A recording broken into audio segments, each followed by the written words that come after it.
What's up, YouTube? I want to talk about the main difference between arm wrestling John Brzenk and Devon Larratt, because I get asked a lot, what is it like pulling each of these guys? When I tell people I've pulled both of them, and they're like, what is the difference? What are the main differences between arm wrestling each of them? And I will start off by saying the full video of me reacting to arm wrestling with Devon is on my YouTube channel, but I want to talk about the kind of the differences between pulling Brzenk and pulling Devon in this video. Now I'll show the footage right here to start. This is here with Brzenk. This was a year ago in January. I don't really have the start of the pull. We just kind of eased into it.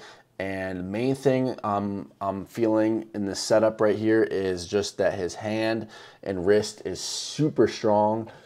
His thumb especially, he has a super large thumb, and he's just holding center table. When it comes to pulling Devon, he'll let you get in position. Usually we'll go right to the strap, and we'll arm wrestle in the strap, and he'll let you get him a little bit more separated, and he'll just rise and pronate. When it comes to John, he was just holding center table, using his wrist, engaging his pronation, and just cupping and just keeping in a fundamentally strong position. And you can see right here, I'm trying to see if I can roll out. I just realized there's no way I'm gonna roll out of that hand. I'm just kind of using back pressure and just trying to get tighter and trying to cut, but he's got more of his pronation engaged than I do, and I felt he didn't have much access to power here at all.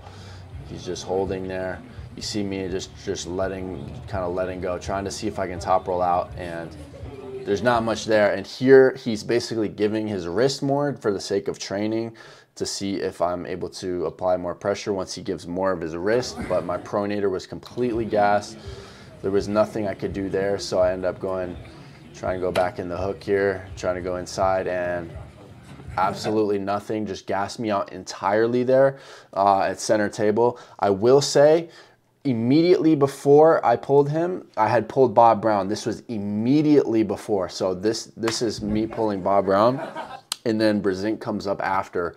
He sees me beating Bob Brown, then he comes up right after to pull. And I had asked him to pull earlier, but he was pulling guys like Brandon Allen and some other guys, but I finally had got the chance to pull him. I only pulled him for one single pull. Luckily with Devon, I pulled him numerous times in that practice. I think probably 3 separate occasions, meaning we went right and left probably two or 3 times in one occasion, and that happened 3 times throughout the night basically. So when it came to Brzenk, we had only pulled just one single pull, and that was right after I was gassed out, so it was kind of harder for me to tell if I would have been able to give a little bit more pressure, because I had already been a little bit more fatigued from pulling Bob Brown, who's known for having a good King's move and super strong pronation, so my pronation was pretty fried.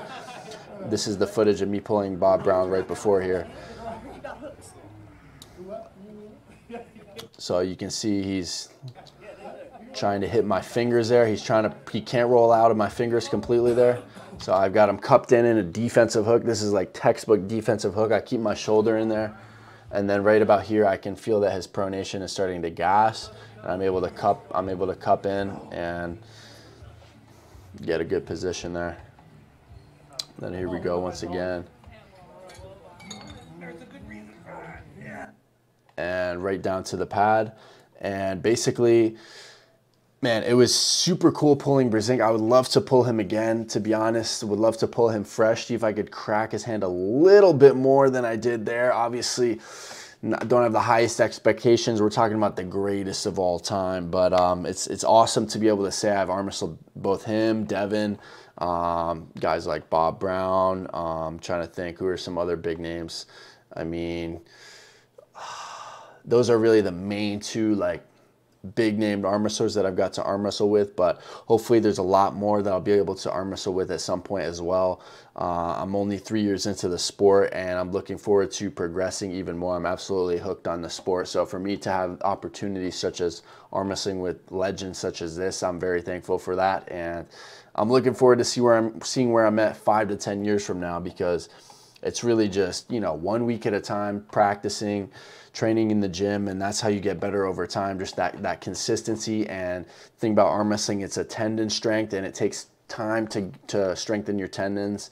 But I will say, John Brzenk said at one point that if you're not winning within your first like 3 or 4 years or something like that, then maybe arm wrestling isn't for you. There is a huge genetic factor when it comes to just anthropometry of the size of your hand, your muscular potential in your forearms, maybe biceps.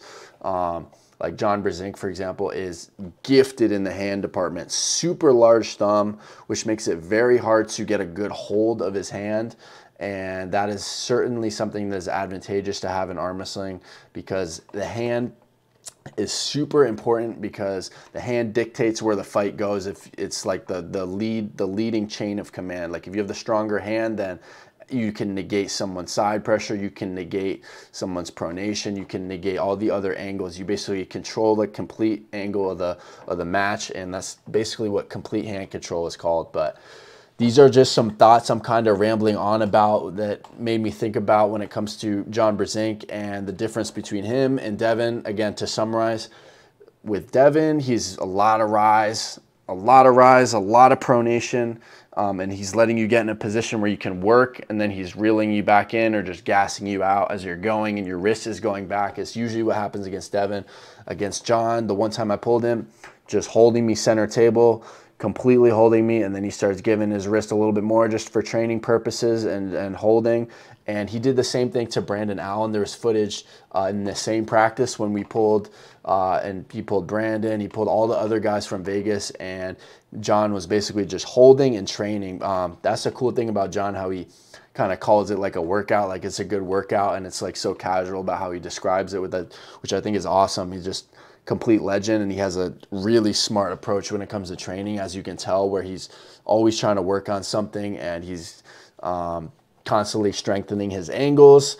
But that's it for the video. I'm kind of rambling at this point. I hope you had something you could take away from this video, and look forward to more in the future. Thank you guys for watching.